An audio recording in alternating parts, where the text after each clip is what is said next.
بسم اللہ الرحمن الرحیم۔ جس گھر میں عورت کھڑے ہو کر کنگھی کرے وہاں اللہ تعالیٰ کا کون سا عذاب آتا ہے؟ نبی کریم صلی اللہ علیہ وآلہ وسلم نے فرمایا، جس گھر میں عورت کھڑے ہو کر کنگھی کرتی ہے اس عورت کو ہمیشہ۔ ناظرین، احادیث مبارکہ میں بالوں میں کنگھی کرنے سے متعلق جو بات ملتی ہے وہ یہ ہے کہ رسول اللہ صلی اللہ علیہ وآلہ وسلم کنگھی فرمانے میں دائیں جانب سے شروع کرنے کو پسند فرماتے تھے۔ بعض روایات میں آتا ہے کہ رسول اللہ صلی اللہ علیہ وآلہ وسلم جب رات کو لیٹتے تو آپ صلی اللہ علیہ وآلہ وسلم کے لیے وضو کا پانی، مسواک اور کنگھی رکھ دی جاتی۔ جب اللہ تعالیٰ آپ صلی اللہ علیہ وآلہ وسلم کو رات کو اٹھاتے تو آپ مسواک کرتے اور وضو کرتے اور کنگھی کرتے۔ لہٰذا مسنون یہ ہے کہ جب بالوں میں کنگھی کرنے کا ارادہ ہو تو اول سر کے دائیں حصے میں کنگھی کی جائے، پھر بائیں میں، اور رات کے وقت بھی کنگھی کرنے میں حرج محسوس نہ کیا جائے۔ جس چیز کا کرنا یا نہ کرنا رسول اللہ صلی اللہ علیہ وآلہ وسلم سے ثابت نہ ہو اس کے بارے میں سنت کی طرف نسبت کر کے بات منسوب کرنا جائز نہیں ہے۔ ناظرین، بالوں میں کنگھی کرنا تقریباً ہر گھر کا روزانہ کا معمول ہے۔ ہر مرد، ہر عورتیں سبھی اپنے بالوں میں کنگھی کرتے ہیں اور اسی عمل کو ایک عام عمل سمجھا جاتا ہے۔ لیکن یاد رہے کہ بالوں میں کنگھی کرنا ایک ایسا عمل ہے کہ جس کے دوران آپ کو بہت سی باتوں کا دھیان رکھنے کی ضرورت ہے۔ اگر آپ ان باتوں کا دھیان نہیں رکھتے، آپ کا یہی عمل آپ کے گھر میں پریشانیوں اور غربت کا سبب بن سکتا ہے، اور یہ عمل آپ کے گھر کی برکت اور دولت کا صفایا کر سکتا ہے۔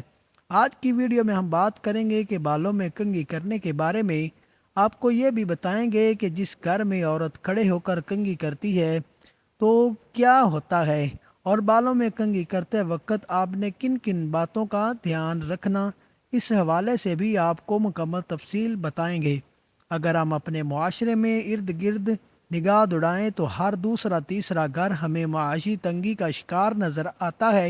ہر دوسرا شخص بے روزگاری کا نار ہوتا۔ یہی معاشی تنگی بعض اوقات گھریلو ناچاکیوں کا سبب بنتی ہیں، رشتوں میں دوری اور دلوں میں کشیدگی کا باعث بنتی ہیں۔ یہی گھریلو چالاکیاں آگے جا کر کئی گھروں میں طلاق کا سبب بنتی ہیں۔ یہ کہیں کوئی مجبوری باپ اپنی ہی اولاد کو اپنے ہاتھوں مار دیتا ہے۔ ایسا کیوں ہوتا ہے؟ اس کے پیچھے کیا وجہ ہے؟ یہ جاننے کی کوشش نہیں کی جاتی۔ سب سے بنیادی وجہ دین سے دوری ہے اور اللہ کی ذات پر توکل کی کمی ہے۔ ہماری خواتین کو یہ بات یاد ہوگی کہ پہل گھروں میں بزرگ خواتین اکثر نوجوان لڑکیوں کو مختلف ایسی چیزوں سے روکتی تھیں کہ فلاں کام فلاں وقت میں کرنا مناسب نہیں ہے، پھر اس کے پیچھے کی وجہ بھی بتاتی تھی کہ لیکن وقت گزرنے کے ساتھ ساتھ وہ باتیں بھی بھلائی جا رہی ہیں اور ان باتوں کو فضول سمجھا جانے لگا ہے، حالانکہ وہ باتیں ان کی آزمائی ہوئی ہوتی ہیں۔ پھر آنے لوگوں میں اخلاص ہوا کرتا تھا اور ان کو اللہ کی ذات پر توکل تھا۔ بڑوں کی قدر کی جاتی تھی، اللہ کے کلام کا احترام کیا جاتا تھا اور اللہ کے احکام کی پابندی کی جاتی تھی۔ لیکن وقت گزرنے کے ساتھ ساتھ آزائشیں بڑھتی گئیں اور لوگ ان سب چیزوں سے دور ہوتے چلے گئے۔ بڑوں کی نصیحت بری محسوس ہونے لگی۔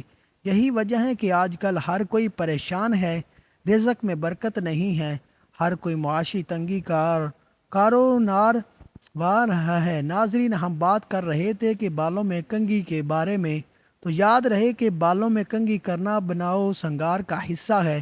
حدیث کے الفاظ کا مطلب ہے کہ ہر وقت انسان بناؤ سنگار میں لگا رہے۔ صحیح بات یہ ہے کہ ان دنوں جس نے بال رکھے ہوئے ہیں وہ بالوں کی تکریم کرے، اور روزانہ بالوں کو کنگھی منع کرنے والی حدیث میں کوئی تعارف نہیں ہے۔ اس لیے ہر شخص کو اپنے بال سنوارنے کا موقع دیا گیا ہے، البتہ ہر وقت اس میں لگے رہنے سے روکا گیا ہے۔ چنانچہ ہمیں چاہیے کہ ہر وقت بالوں کو سنوارنے میں نہ لگے رہیں۔ حدیث کا اعلیٰ ترین مفہوم ہے کہ حضرت جابر بن عبداللہ رضی اللہ تعالیٰ عنہ فرماتے ہیں کہ ہمارے پاس نبی پاک صلی اللہ علیہ وآلہ وسلم تشریف لائے۔ ایک شخص کو بکھرے ہوئے گندے بالوں کے ساتھ دیکھا تو فرمایا، اس سے اپنے بالوں کو سنوارنے کی تو کوئی چیز نہیں ملتی۔ اس حدیث کو ابو داؤد اور نسائی نے روایت کیا ہے کہ جب کہ ظرفائی نے اسے صحیح قرار دیا ہے۔ ان روایات کی روشنی میں ایک دن چھوڑ کر بالوں کو سنوارنا مستحب ہے، بالوں کو سیدھا کرنا اور تیل لگانا بھی شامل ہے۔ کیا رات کے وقت کنگھی کرنا جائز ہے یا نہیں؟ تو معاملہ ہے کہ ایک دن چھوڑ کر ان کے ایک دن آپ نے تیل لگانا ہے۔ لوگوں میں پھیلی ہوئی بہت ساری غلط فہمیاں ہیں کہ ایک رات کو جھاڑو لگانے کو غلط سمجھا، ٹوٹی ہوئی کنگھی سے کنگھا کرنا، غسل خانے میں پیشاب کرنے کو غلط سمجھنا، دانت سے روٹی کاٹ کر کھانے سے غریبی نہیں آتی، یہ چیزیں ہوتی جن پر غور کرنا بہت ضروری ہے۔ کہتے ہیں کہ خواب میں کنگھی کرنے والا انسان اپنی مراد پاتا ہے۔ اگر کوئی کنگھی کر رہا ہے اس کا یہ مطلب ہوگا کہ ایسا شخص اس کی مدد کرے گا، اس کا قرض اتارے گا۔ حضرت ابراہیم علیہ السلام نے خواب میں کنگھی کرنے کی تعبیر بیان کی تھی۔ جس مرد نے خواب میں داڑھی کو کنگھی کی، اس میں سے بال نکالنا، تو گویا وہ مال میں سے زکوٰۃ نکالنے گا، قرض سے نجات ملے گی، غموں سے نجات پائے گا۔ حضرت انس بن مالک رضی اللہ تعالیٰ عنہ بیان کرتے ہیں کہ نبی کریم صلی اللہ علیہ وآلہ وسلم کثرت سے سر مبارک میں تیل ڈالتے تھے اور کنگھا کرتے تھے۔ نبی کریم صلی اللہ علیہ وآلہ وسلم نے ارشاد فرمایا، جس کے پاس بال ہوں وہ اس کی حفاظت کرے، وہ ان کو دھوئے، تیل لگائے اور کنگھا کرے۔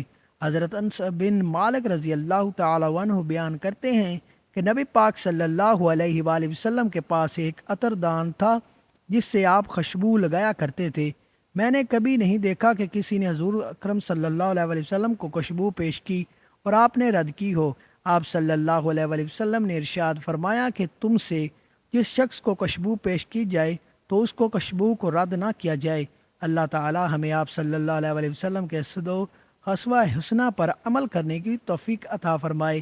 جہاں تک بات ہے کہ عورتوں کو کھڑے ہو کر کنگھا کرنے اور بال باندھنے کی، جو کہ تقریباً ہر عورت کی عادت ہے، ہماری اپنی خواتین سے گزارش ہے کہ اگر آپ کی بھی یہی عادت ہے تو اس کو آج سے چھوڑ دیجیے، کیونکہ یہ بات ہمارے مطالعے میں آئی ہے کہ خواتین کا کھڑے ہو کر بالوں میں کنگھی کرنا اور بالوں کو کھڑے ہو کر باندھنا یا کھڑے ہو کر چھٹیاں بنانا رزق کی تنگی کا سبب ہے۔ اس لیے ضروری ہے کہ اس عادت کو ترک کیا جائے تاکہ ہمارے اس عمل کی وجہ سے ہمارے گھر میں پریشانی نہ آئے، ہم اپنے گھر میں معاشی اور اس تنگی کا سبب نہ بنیں۔ جب گھر میں معاشی تنگی ہوتی ہے تو اس کا خمیازہ سب کو بھگتنا پڑتا ہے۔ ناظرین، ہم نے آپ کو معاشی تنگی اور اس کی تنگی کے اسباب میں سے ایک بڑا سبب بتایا جو کہ خواتین سے متعلق تھا۔ اس کے علاوہ بھی تنگ دستی اور بے برکتی کی بہت سے اسباب ہیں، وہ اسباب بھی آپ کے گوش گزار کیے دیتے ہیں تاکہ آپ ان سے بچنے کی کوشش کریں۔ نماز میں سستی کرنا، گناہ کرنا، خصوصاً جھوٹ بولنا، نیک اعمال میں ٹول مٹول کرنا، بغیر ہاتھ دھوئے کھانا کھانا، ماں باپ کے لیے دعائے خیر نہ کرنا، اندھیرے میں کھانا کھانا اور دروازے پر بیٹھ کر کھانا، بغیر دسترخوان بچھائے کھانا، دانتوں سے روٹی قطر نہ، چینی یا مٹی کے ٹوٹے ہوئے برتن استعمال کرنا، جس برتن میں کھانا کھایا اس میں ہاتھ دھونا، کھانے پینے کے برتن کھلے چھوڑ دینا، دسترخوان پر گرے ہوئے کھانے وغیرہ کے ذریعے اٹھانے میں سستی کرنا، گھر میں مکڑی کے جالے لگے رہنا، ٹوٹی ہوئی کنگھی استعمال کرنا وغیرہ شامل ہے۔ ناظرین، رزق میں برکت کے طالب کو چاہیے کہ وہ بے برکتی کے اسباب پر نظر رکھتے ہوئے ان سے بچنے کی ہر ممکن کوشش کرے۔ یہ بھی واضح ہو کہ کثرت گناہ کی وجہ سے رزق میں برکت ختم ہو جاتی ہے، اس لیے گناہوں سے بچنے کی ہر صورت کوشش کریں، کیونکہ کثرت گناہ آفات کے آنے کا سبب بھی ہے۔ آج ہم اگر اپنا محاسبہ کریں تو ہم گناہوں میں ڈوبے ہوئے ہیں، نماز کی پابندی نہیں کرتے، اللہ کی ناراضگی کا کوئی ایسا کام نہیں جو ہم نے نہ کرتے ہوں، پھر ہم یہ کہتے ہیں کہ ہمارے رزق میں برکت نہیں ہوتی۔ اللہ پاک ہم